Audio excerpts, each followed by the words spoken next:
एक जंगल में एक बाघ रहता था। बाघ बहुत बूढ़ा हो गया था।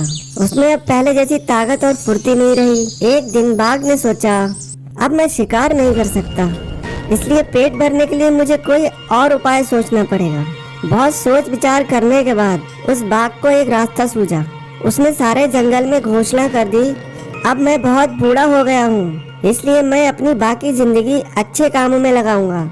अब मैं घास फल खाकर अपना गुजारा करूंगा और निरंतर प्रभु का नाम जपूंगा।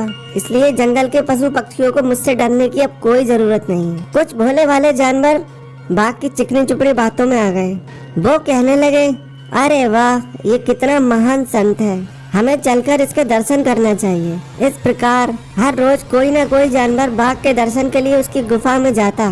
बाघ इन भोले वाले जानवरों को देखते ही उन पर टूट पड़ता और उन्हें मारकर खा जाता।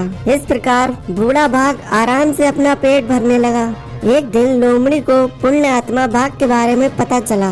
उसने मन ही मन में कहा, मैं बाघ की बातों पर विश्वास नहीं करती। बाघ भला घास फल खाकर कैसे जिंदा रह सकता है।